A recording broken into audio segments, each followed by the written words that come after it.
Afternoon, everyone. Can everyone hear me? Okay, perfect. Before we get started, if everyone could just take a second and make sure their phones are turned down or muted, because we don't want to interrupt any of our speakers.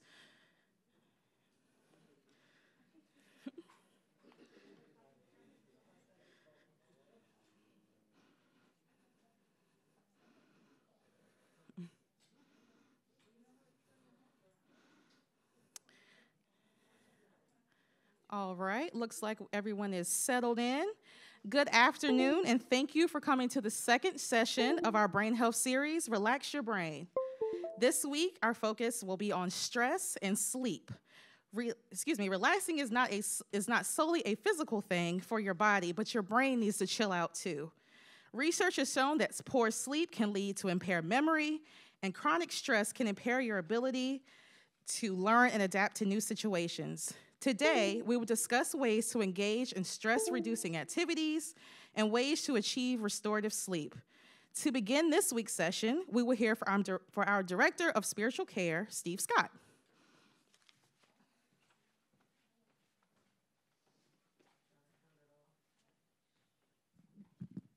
Hey, good afternoon. Can you hear me okay?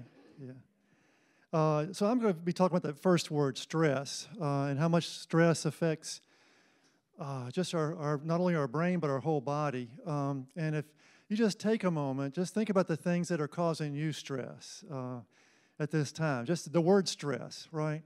It can be caregiver stress. It can be stress about your physical situation, maybe or something you're worried about, trying to get through something or navigate through the day. All those things can cause stress, or financial stress. All those things that you can just get your mind going all the time. And so what I want you to think about is first just identify when you feel stressed out, and how do you begin to focus on that and let that work on the things you can control, and maybe let go of the things you can't control at that moment. And so that's what we're kind of look at today when I'm up here. First of all, the stress effect, as I mentioned, it affects the whole body, not only the brain, but also from our feet to our head. In terms of when you're under stress, it can affect in terms of mood swings, problems sleeping, as Melissa pointed out. Anxiety, anybody have anxious moments or anxiety that it's just cycles. It just gets worse and worse if you let it get away from you. And also concentration. When you're under stress and you're anxious, you just can't concentrate. You may forget to do things or forget what you've done and so forth, and that can affect your mind also. And so just to be aware that just that idea of fight or flight can just cause your brain to go into a spinning motion. It also affects the rest of our body as well. I'll go quickly through these. It can cause increased blood pressure, heart rate, higher risk of heart attack. It can increase your cholesterol as well. It also affects your immune system. It can compromise your immune system. And with COVID around and other kind of viruses and diseases, stress can make us a little weaker. And so you want to kind of find things that will focus on energizing your body. It can also cause stomach and digestive issues, reflux, nausea, cramps, irritable bowel syndrome, all those kind of fun things that it can cause as well. It can also affect your sexual activity as well. I won't go too much into that, but it can give a lost libido, and other effects of stress can also affect you. It can also cause aches and pains to your joint. I didn't know that. Stress can also, because of the very substance of it, can cause joint pain, and then also can bring about lower bone density. And so I just bring that up to you to make you aware of how much stress affects our whole body and how our body works and how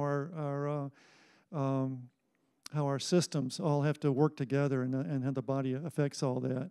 And so what I want to bring up in terms of bring to you is that it's important during the day to take a few minutes to focus on what's going on in your mind each day, and what can you do to, as I mentioned earlier, let go of, to reduce your stress.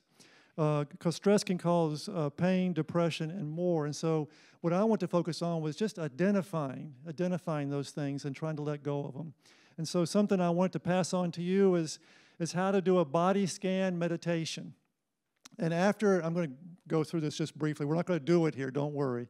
But there's a sheet on the table outside that kind of work you through this, and I will briefly go through it. But what I want to challenge you to do is pick one of those papers up and try a body scan meditation this week and see if you can identify where you're putting your stress, and how can you just kind of let that go. This is kind of the cycle of a body scan meditation. You close your eyes, you focus on your breathing, you bring awareness to a specific part of your body.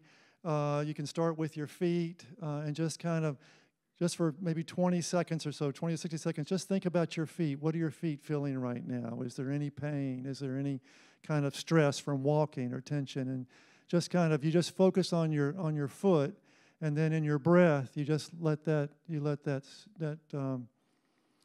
breath just kind of move through your foot and help it to relax, or at least if you can, just try to identify what it is. And then you imagine the tension and the decrease of the breath. Release your focus on that part of your body, kind of release it from your foot, and then move to the next part of your body. And that's how a body scan works, and you kind of work your way up through the whole body. The sheet that is on the table outside works through all those different aspects. But what I want to point out is this number 3 here. Begin observing the sensations in whatever body part you're focusing on. If you notice pain, acknowledge it, and any thoughts or emotions that may be causing that pain. Maybe you're worried about something. Maybe it's the pain itself. Maybe there is something to pay attention to. But then try to gently breathe through it and try to let it relax as much as possible. And then this breathe into the tension. If you notice any uncomfortable sensations, focus your intention on them. Breathe into them and see what happens. Visualize the tension leaving your body through your breath and evaporating into the air. So try that exercise this week and see if it's helpful. And then if there's tightness is also a sign of stress if it's a part of your body. If there's any tightness, pain, or pressure, continue to breathe into that tightness and allow yourself to kind of release it if you can. Because sometimes stress can be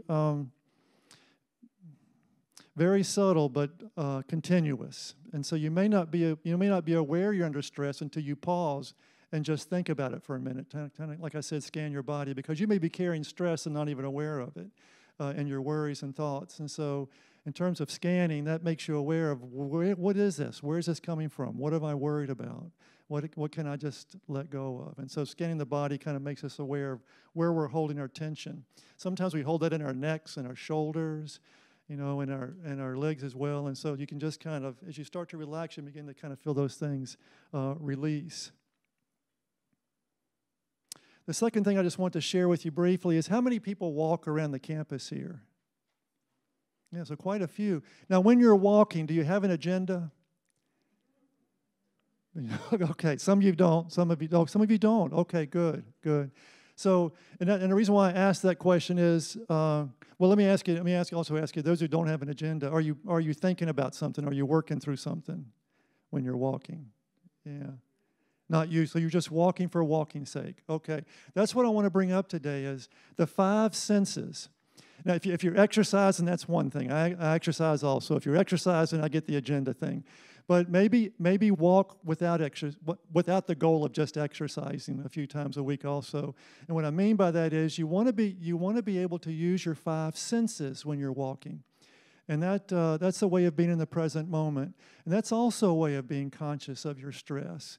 Like if you're sitting by the water, just listen to the water or feel the breeze and let your senses pick up on that. And don't try to analyze or worry about anything. Just be in that moment. See what you smell, see what you see what you feel, and just be in that moment when you're out in nature. We have such a beautiful campus around here. That's the Williamsburg Garden, and the flowers will start to be in bloom here as we get into April and May. Just let the colors fill your eyes, and let those colors fill your body also. I don't know if you notice or not, but certain colors affect us. The purples and the blues can calm us. Red can get us excited. Certain colors have affect over us. We were hiking one time in the Blue Ridge Mountains, and I went through a whole grove of rhododendrons. And I could just feel myself with all the purple and those kind of colors around me just change all of a sudden. So being aware of the colors with your senses.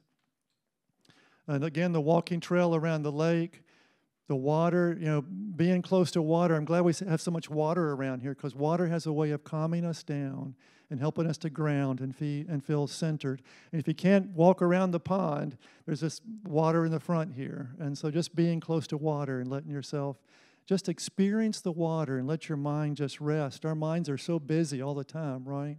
And so you try to let your mind rest and let the stress just kind of move through you. And again, the water picture. And then we also have a little small meditative chapel by my office. And so if you can't get outside, we also have water there too. But it gives you a chance just again to settle. And we also have a prayer garden up on the front part of the campus. Yeah, so that's all I had. I had this one last thought. This is the stress test. This is a new stress test, the doctor says. We just put the news on for you. Yeah. I can't tell you how important it is to turn that TV off if you watch the news all the time. I remember when 9/11 happened, I was a chaplain at Massachusetts Hospital, and people could not turn their TVs off. They just had to watch it 24 hours a day, even though it was cycling through. And I could see physically how that affected the patients at that hospital. And so I can't emphasize it enough. If you like watching the news, just watch it a little while. It's going to cycle through again. They cycle it through all day long.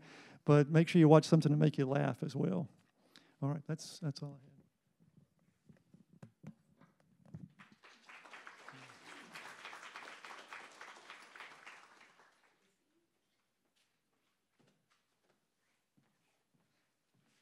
Thank you, Steve. If you are looking for another way to reduce stress, consider Tai Chi. Originally developed for self-defense, Tai Chi has evolved into a graceful form of exercise that is now used to reduce stress and has a variety of other help a variety of other health conditions. Often described as meditation in motion, Tai Chi promotes serenity through gentle, flowing movements. Today, we are fortunate to have our Tai Chi instructor, Mr. Jack Fuller, and he's going to come up here and talk to us about the benefits of Tai Chi.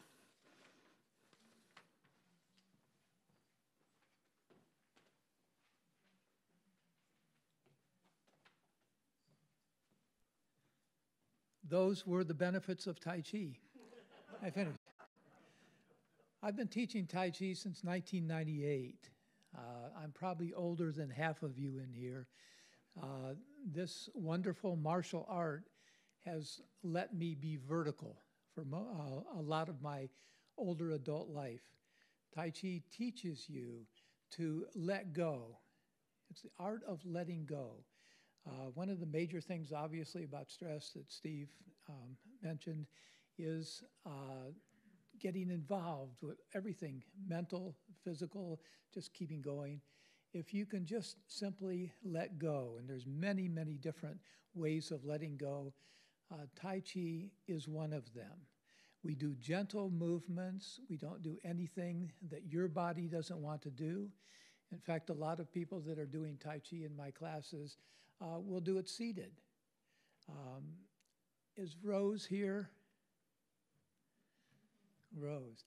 People of all abilities. Rose has more ability than I do, I think. But people of all abilities are doing Tai Chi. And you don't have to do high kicks and throws and things like that. In fact, one of the things I'd like you to participate with me is breathing. One of the major things that we emphasize in Tai Chi is abdominal breathing, belly breathing, diaphragmatic breathing. If you feel yourself getting excited, getting stressed with something, you can switch it off. It took me over a year to learn how to really effectively, most of my hours of the day, breathe abdominally. You already probably do it for at least half or almost at least a third of your day when you're asleep. You normally breathe diaphragmatically that. And this isn't rocket science, but it is learning how to breathe again. If you want some really, really good instructions on abdominal breathing, get a little infant or a toddler like this and everything, and they will teach you, reteach you how to breathe. When we get older than maybe 5 or 6, we get into the habit of upper chest breathing, tense, tight, worrying about things and everything. I want you to do this with me. I want you to breathe with me. Just kind of relax in your seat. I want you to put your hand, hello? I want you to put your hand on your belly. As you inhale, I want your belly to expand. You might have to push it originally because most of your breathing, many of you now, is upper chest breathing. But you put your hand on your belly. As you inhale, let your belly expand. As you exhale, let it contract. Maybe you can feel that lunch in there. As you inhale, let it expand. As you exhale, let it contract. Now don't stop for the rest of your life. And I'm serious about that. If you get into the habit of breathing that way, you can immediately, when stress or tension comes your way, you can switch on that light, breathe that way, and you will notice that stress go away. When you breathe that way, it's almost impossible to be uptight, to be tense, to be really ticked at somebody. Just relax and breathe that way. All the moves that we do in Tai Chi are designed to energize your body calmly. It's a martial art, but it's a very peaceful martial art. And I want several people in my class to come up and do a couple of the moves with me. Rose, would you like to come up? Would you like to hear Rose come up? And Wade and Joy.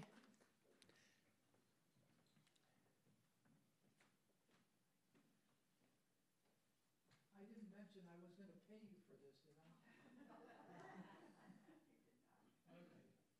If you see Rose walking around, and many people walking around, you'll see them using a cane. Take the mic off the back. Yeah, I think I can do this.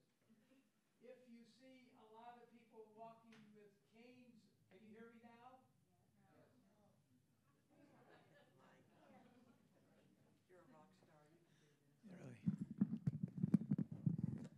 Can you hear me now? Okay. Well, some things I like to keep a secret. Okay.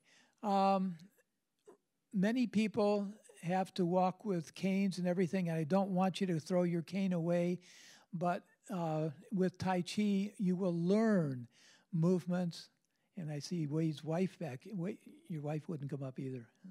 That's all right. Anyway, you can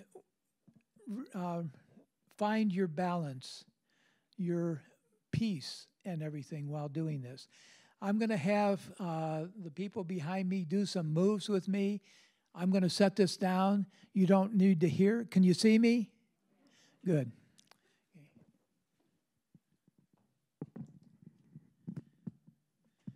The first thing I'd like you to do with me, if you will, I guess I will hold this. This is a very technical rocket science move. Would you stand up, please? Now, would you sit down? No, I'm just kidding. Okay, the first thing we do in class is sequential relaxing. Stand with your feet about shoulder width apart and just relax. Your eyes open, eyes closed. You talk about sleep in this dissertation too. We might put some of you to sleep, but eyes open, eyes closed, and just relax. And let go. Let go of any tension in your face. Let your neck muscles relax. And your shoulders.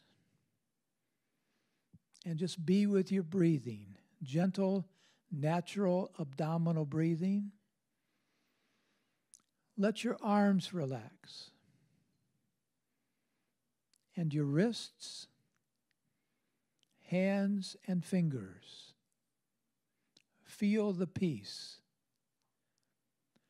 Let go of any tension in your chest. Let your abdominal area relax, except that which is digesting your lunch. Let your bottom relax. Maybe a little pelvic tilt, take pressure off of your lower back. Let go of any tension all up and down your back or any place else. Slowly moving side to side. Just gradually letting your weight flow like fine sand from one leg to the other. Looks like you had some alcohol for lunch. Slowly, gently, side to side. What you are doing is centering, letting go of all that busyness. Find your midpoint. Make intuitive corrections to your posture. You want to feel suspended. Now it's a good word. Didn't used to be when I was in school. Suspended from the top middle of your head, rooted to the floor. Everything aligned and connected. Just really solid. Okay. Now you can sit down again, please. Thank you for doing that with me. How did that feel? Did it really bother anybody? Did it really bother anybody? Good. Did it bother you you don't want to say? Okay. We're going to do the first moves in the Sun style. Gentle moves that almost everybody can do. Ready? And begin. Arms come up in front and down. We step forward, left foot, hand somebody a ball. Right foot follows shoulder width.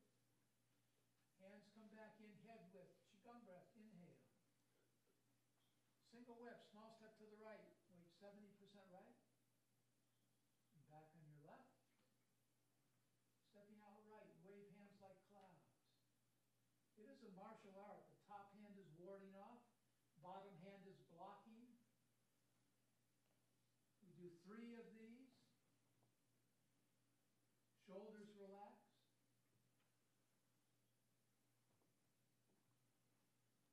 We do a Qigong breath, inhale and exhale.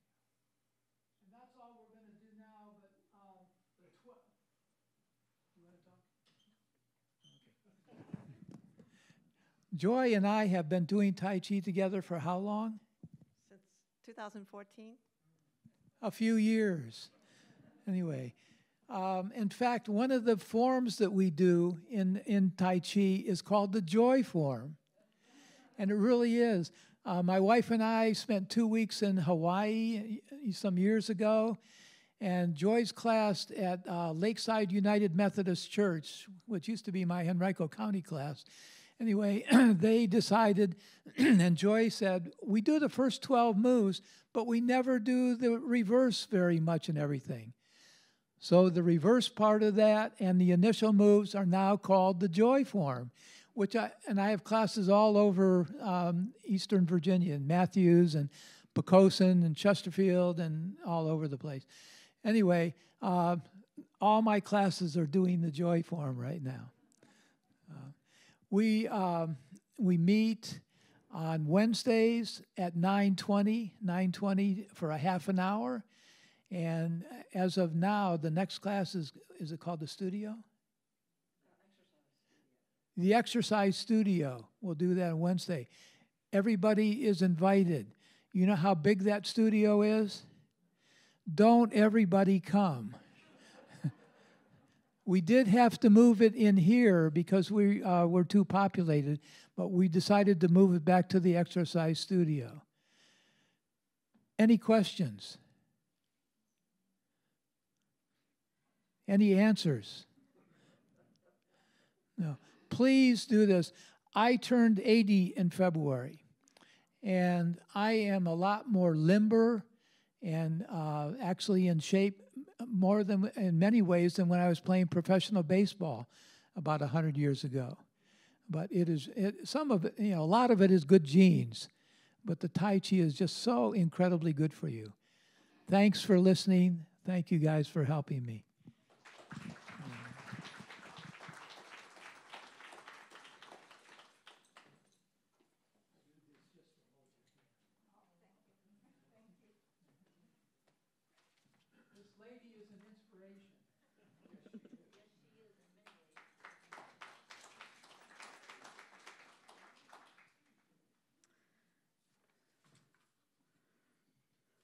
Thank you. Thank you so much, Mr. Fuller. I feel more relaxed. I don't know about you guys, but I feel pretty good. Alrighty. So stress and sleep not only affect your brain, but they also can affect your overall physical health. To talk more about this, we're going to hear from our Director of Nursing, Ms. LaFawn Kitchen.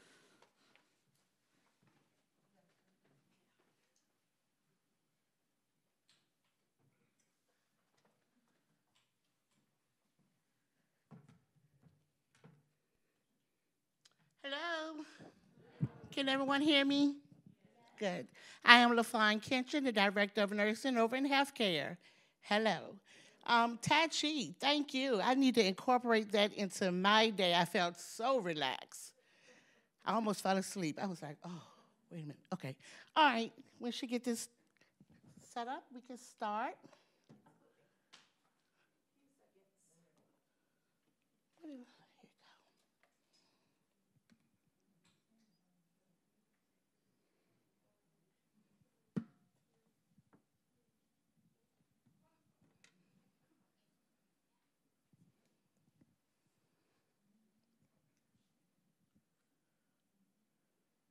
All right, benefits of healthy lifestyles with managing stress and sleep. Make sure I hit the right button. Benefits of sleep for older adults. It improves concentration, memory formation, allows your body to repair cells damaged during the day, contributes to your immune system, and helps prevent diseases. Diet and exercise to improve sleep is very, very important. We all like our caffeine, so we need to limit our caffeine. Avoid alcohol before bedtime, maybe about 5 o'clock. Let's see, count down on sugary foods. Limit fluid consumption 2 hours before bed. It actually helps with a good night's sleep. Let's see, reading medication labels and avoiding taking meds too late if having sleep-altering side effects. Many of our medications now that we take will have a little excerpt on the bottle saying, do not take before bed, or because it keeps you stimulated. So a lot of hypertensive medications will keep that heart pumping if you take it too late in the afternoon, and it will keep you up. So try to set a time regimen for you to take your medication, or talk to your doctor about the medication if it's hypertension medication to ensure that you get a good night's sleep. Medications and stress and how it affects your lifestyle. Exercise, breathing techniques, and medication can help you manage stress as you get older. Symptoms of stress may include tension headaches, indigestion, heart palpitation, poor concentration, sleep difficulties, anxiety, loads and loads of stuff that can increase stress that you want to try to reduce, and breathing, exercise, and Tai Chi can help with that anxiety and stress factors. Stress management focuses on triggering the opposite of stress responses. So relax, it lowers your blood pressure, it lowers your heart rate and your breathing rate, and it helps you live longer, happier, and more socialization with other peers. Reasons seniors have stress, pretty much physical limitations, financial concerns, medical conditions, and retirement. A lot of times getting older, retiring can stress you out because your children, you're thinking about your children have to take care of you now, or other financial concerns you may have. You're thinking about the longevity of your money. Polypharmacy. I wanted to talk to you about polypharmacy. How can I say this? Okay. When you go to your doctors, a lot of us take medications, over-the-counter medications, herbal medications, just trying to live a happier, more productive life. But we have to be careful with the over-the-counter medications and the herbal supplements along with your medical pills. Some of those medications could be too much. They can add on more stress, can cause more health concerns. And some of those medications counteract with the medication that you need for your hypertension, your diabetes. So be careful with herbal supplements and over-the-counter medications, such as taking too much Aleve and ibuprofen that can give you GI disturbances that can also alter with your hypertension and diabetic medication. So polypharmacy is pretty much taking too much medication that you do not need. So have a conversation with your physician and ask them, are these medications helping me, or if I'm just taking medication just to be taken? It's a conversation that needs to take place. A lot of our population is taking too many medications. So with polypharmacy, multiple chronic conditions accrue with the rising age. These chronic conditions can lead to decreased quality of life for taking too many medications, impair functional ability, increase physical and psychological stress. It increases hospitalizations, total cost of care, and can also be mortality. So talk to your physicians if you're taking too many medications. It can help reduce the stress on your heart and your lifestyle. That's just some extra episodes I want to talk about with adverse drug events that I talked about with GI complications. And just wanted you to be aware that taking too many medications can also increase falls, and it can inhibit your quality of life. And that's all I have. Any questions? Yes, ma'am.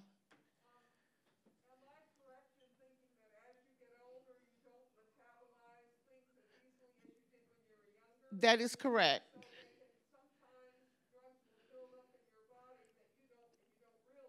That is correct. That's where kidney stones and gallbladder stones, all that formation can come from all that medications that we take too much because the body does not metabolize like it used to. Any more questions?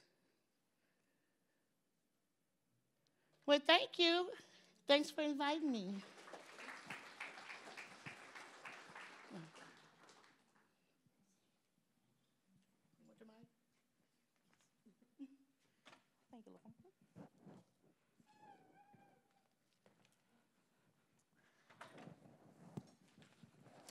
Thank you, LaFawn.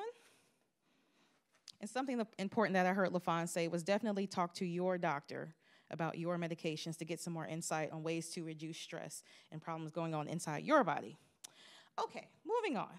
Another way to promote good cognitive function along the lifespans to connect with others. Having a diverse social network can improve the brain's plasticity and help preserve our cognitive abilities. Interacting with others not only helps reduce stress, it can also boost our immune system, and it can decrease our risk for cognitive decline. To discuss the importance of humor and fellowship, we will first have a fellow resident, Ms. Roberta Ingracia, followed by Dr. Gordon Pryor.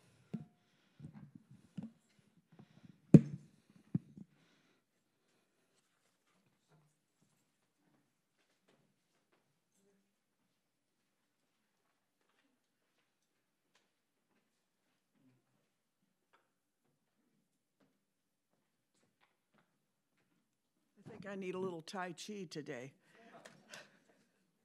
Andrea Salaka asked me to speak today about a group that she actually started about a year and a half ago, shortly after Paul and I came to Covenant Woods. She invited me to join a group that she called Living Out Loud. The topics we discussed were positive and often laugh-filled. When she asked us to describe our most embarrassing moment, I knew I was in the right group. It's a funny and sometimes embarrassing moment to do that. I can testify to that. Anyway, after several meetings, with Andrea as the moderator, she said, I cannot do this anymore, and she suggested we select a new moderator. Because I had an appointment that day, or maybe because I left early, I'm not sure, I missed the discussion and selection of a new moderator. Susan Postel surprised me when she announced at dinner that I had been elected. So this is a lesson for you. Don't miss a meeting where they're choosing a chair for a committee or a moderator. So I was chosen to lead the group. It has, I have to tell you, however, given me my emotional and intellectual cocktail of the week. And what is Living and Laughing Out Loud? Well, it's a group of women who welcome newcomers, share experiences, make friendships, create social connections, and we celebrate our lives and our differences. We do not have a written statement of purpose, but there are several things we tacitly agree on. We need friends. We need to laugh. Hence the name change from Living Out Loud to Living and Laughing Out Loud. What have we discovered? We discovered we need to share. We discovered the need to enjoy an active social life. We discovered that there is a powerful novel in the story of every life just waiting to be written. We discovered the unique wealth of experience and insights we have that are to be valued. There are 2 rules we follow. 1, no griping. Contrary to rumors floating around, we are not a bunch of discontented women who use the hour to complain. 2, like Las Vegas, what stays in Las Vegas, what happens and talks about in the treetops stays in the treetops. So what do? We explore the memories of our lives, some happy, some sad, some poignant. But on the whole, we laugh more than we cry. We learn about each other, creating social bonds that are so important in our lives from the time of our first act to this, our third act. One thing we've learned from the recent studies on happiness and the healthy brain is that people who have strong social connections are generally happier than those who don't. Living and laughing out loud helps us give those social connections that we all need. Our group is actively helping keep our brains healthy.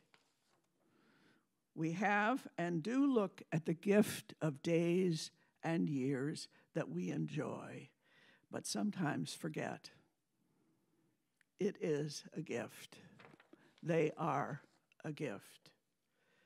It's our longevity that gives us a perspective and a historical richness to value and share.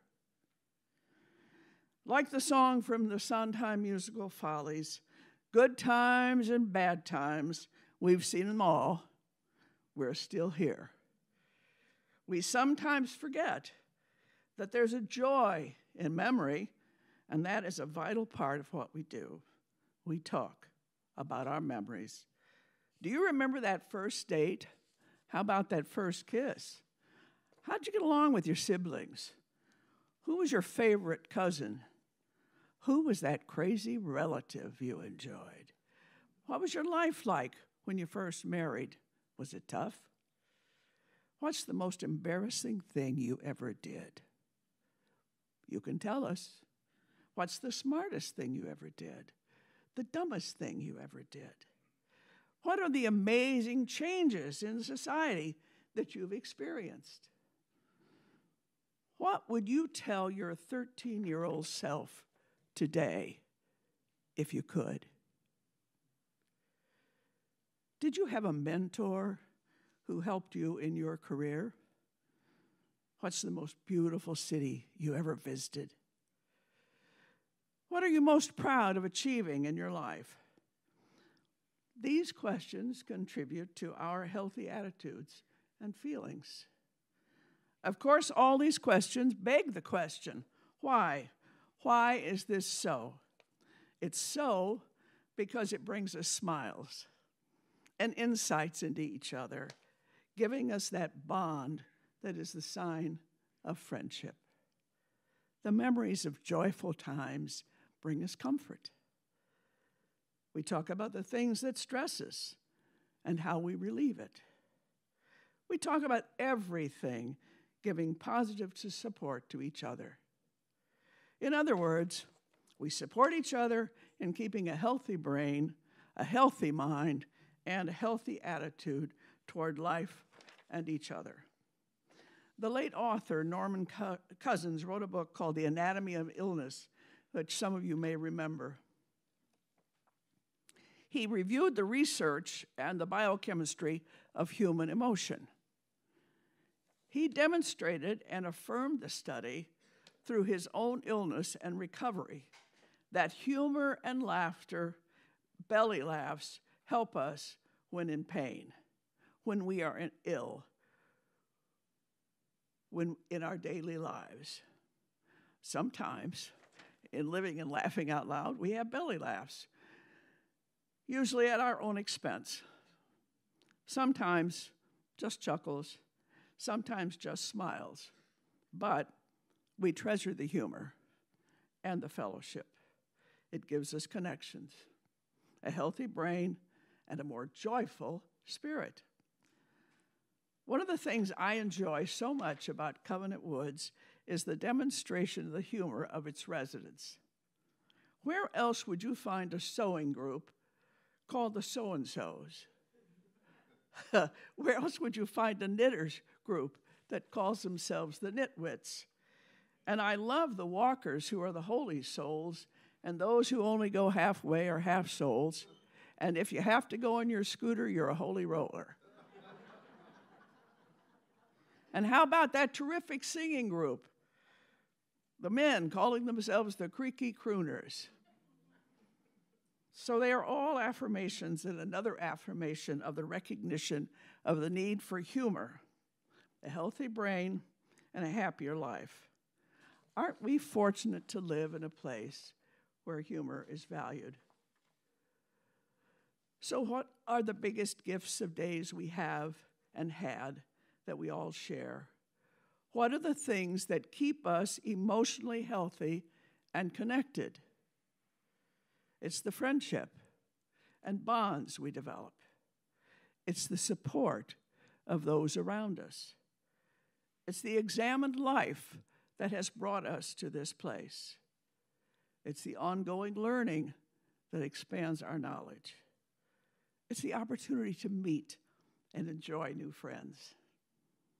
It's the discovery of joy in the small things of life. It's the recognition and elimination of the unnecessary. It's the opportunity given to us to be like the beautiful aspen grove with its enormous root system, with trees actually helping each other. In short, living and laughing out loud gives us the opportunities to stay brain healthy because we enjoy friendships. And sometimes friends are like walls. We need to lean on them. It's the shared laughter and encouragement we give each other that help each of us enjoy a healthy brain and a positive life here at Covenant Woods. Come and join us Tuesday morning, 10:30 in Treetops every week, except for the fourth week of the month when we meet on Thursday. We will continue to share, to laugh, to enjoy friendships, and to keep a healthy and happy brain.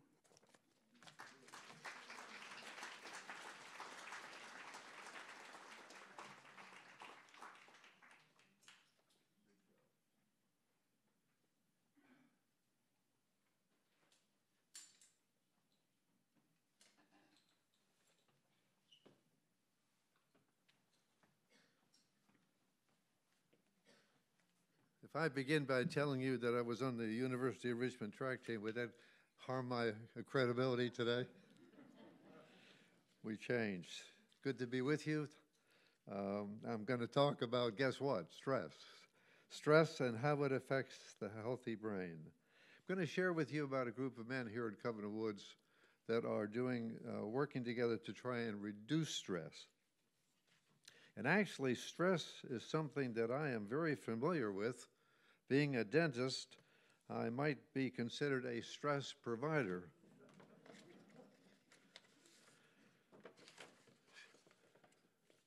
There is never a time that we don't need a healthy brain, but as we reach retirement years and older, we may have less motivation to work at keeping our brain healthy. So when we men and women leave the workforce and retire, how do we handle this? I can probably speak better for men Some men do nothing, shut down, affecting body, mind, and spirit. Others have active hobbies. That was probably a Freudian slip. Play golf, travel, fish, but maybe real purpose in life is not there. When I retired from my private dental practice, I was motivated to continue practicing, but at a free clinic. This kept me living with a purpose and therefore a healthier mind. I believe that God has a plan for my life as He does for all of us. When I retired, I also got together with 3 other men who wanted to find God's plan for their lives. And we decided to meet on a regular basis and share concerns and issues that we had. And that was really helpful. We also chose a Christian book to read and discuss with each other. And this grew into a fellowship and a support group for all of us, and we called it Second Half. Why Second Half? Second Half is a ministry and fellowship for older men who are in the second half of their lives. Some of us are now in the 4th quarter, and maybe a couple are in extra time. But we realize that older men have issues that younger men don't have, and issues that spouses may not always understand. So Second Half provides an opportunity for men to have a place and an environment for meaningful fellowship, a place to share similar issues and acceptance by other men. Second Half is now in its 20th year and meets in 4 locations and has had over 300 men participate. That says to me that there is a need for this kind of a group, and it acts to reduce stress in our lives. If any of you men would like to visit our Covenant Woods Second Half group, please give me a call or just show up at 9 o'clock on the 2nd and 4th Thursday of every month in the multi-purpose room and see if we are a group of men who you might enjoy spending time with. Thank you.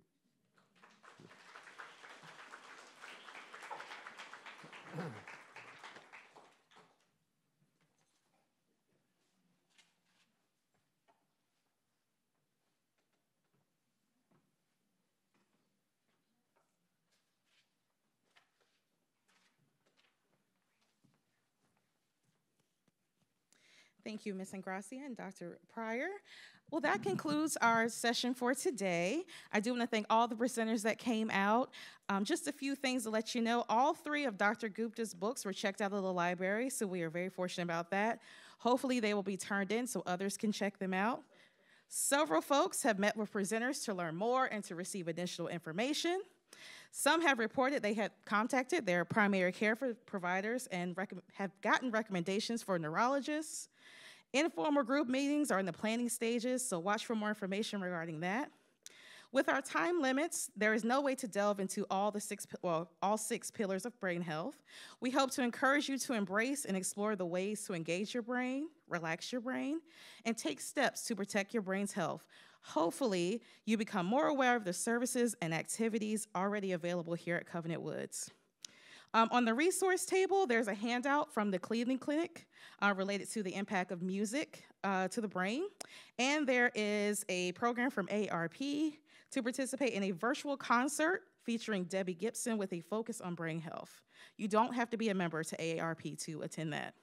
And thank you again for coming out, those in this room and those at home. We look forward to seeing you next Wednesday in the Commons at 3 p.m. And that's it. Thank you so much.